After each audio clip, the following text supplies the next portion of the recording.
I'm fine.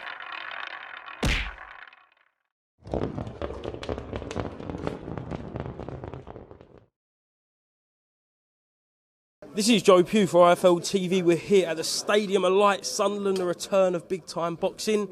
Mr. Adam Booth here with Josh Kelly. First of all, was you worried when opponent pulled out, kind of 10 days out? No. Now, because you're IFL, am I supposed to be friendly with you or be awkward, a bit obtuse? I don't know. How is this dynamic? Because when it's IFL, there's lots of different dynamics, and I'm not too sure which one we're supposed to have. You can completely choose. I say maybe first 2 minutes you're going to gauge me, and then you can make your own decision on that, yeah? Listen, how long have you been doing it for? 18 months. Okay. So, back to the question. Yes. What was the question? Was there any jeopardy? Was you worried that Josh wouldn't be fighting? No. Don't want to divulge. No, I didn't know exactly. I know the reach of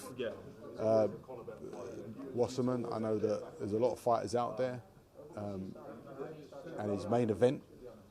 And I was confident that we'd get the right opponent, and we got the opponent actually relatively quickly. I think he was the second name. Pleased with Ramirez? Pleased that I've got someone that will keep him switched on, because when Josh is switched on, he puts on a show. Did you see what happened last time he was out in Albania? I did. I felt sorry for him because he genuinely felt gutted at the end of it as well. When all the crew jumped in and wanted to have a pop at him. Yeah, I watched that. You said up there about just how powerful Josh Kelly is becoming. You've putting your hands in ice and etc. Yeah, just where does that power come from? Well, it's because of his movement and speed. The impact point of the shots is a very specific point, and it's his experience and maturity combined with his ring IQ, and factoring in the fact that he's naturally a defensive-minded fighter with phenomenal defensive IQ. And so adding the sharpshooting, dangerous style to him is something we've worked on for years, and things seem to be falling into place now, unfortunately for my wrists. Do you genuinely believe he's in his prime now? I know he is. We're going to see that on Saturday night? Yeah, you're going to see entertainment. Is there different? Have you noticed the changes, not just with the power, but just kind of the mentality of the fighter and just the way he's maturing? Yeah, you see them in different situations where normally a scenario in sparring or in the gym or wherever might have had a bit of an effect on them. It seems to have no effect on them, and then that's it. Like there's a nothingness about him when things don't seem to be quite right, and that shows mental and emotional stability.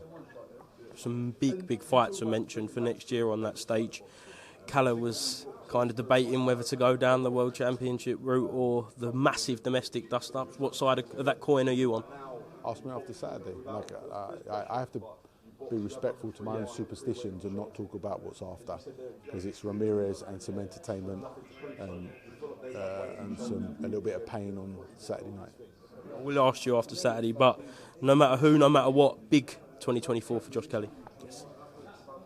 Just away from Josh Kelly then, we did see someone who you was working with for a very long time in Michael CONLAN fight a couple of weeks ago. Didn't go his way. What did you make of that performance? Did you expect that from Michael? I don't know. Like when you go to a new coach, you don't know. Like every coach wants to impart their own style and philosophy. So I didn't know what to expect from that. But also Jordan Gill, when they were both coming off losses and stoppage losses, and so it's very unpredictable how people react in those moments. But probably more so for Jordan. I thought Jordan actually put in the performance of his life. You know, like I know Jordan. He's a really lovely fella. He sparred with Mick in the past. He sparred with Ryan Burnett, so I know him. And what he showed on Saturday was a matured, seasoned fighter who's still got life in him, who'd gone through some dark days in and out of the ring and was there to win. And Mick just caught him on, I think, the best night that Jordan Gill's had. Where do you think Michael goes from now? I don't know. That's up to him. Like, whether I'm working with the fighter or not, it's always their decision because it's their life. Just finally, something on the wider world of boxing that I'd like to pick your brains on. this mega card next week, the Day of Reckoning? First of all, as a fan, more than anything, you're looking forward to it? Yeah. Talk about the fights then. Anthony Joshua versus Otto Wallin. Is that a banana skin for Anthony Joshua? Well, any heavyweight, I mean, anything can happen in combat sport, anything can happen in boxing, and more so in the heavyweight division. So every heavyweight fight can be a potential banana skin, especially when there's a heavyweight with a bit of experience. But I don't expect Joshua to step on that banana skin. Wilder AJ next year? Well, Deontay's actually, I think, got the bigger challenge, and I don't think you should be looking past the fight that he's got. I don't think you should be looking past that. I think that's a fight that could throw up some entertainment.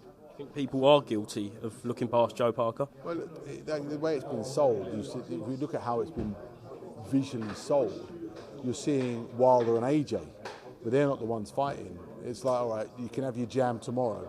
But even though it's a jam tomorrow type of event, there's some entertainment to enjoy on the night. And I think that the best entertainment is going to be Joe against Deontay.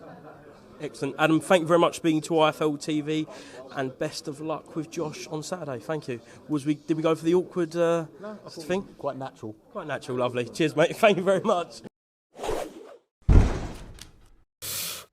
I'm fine.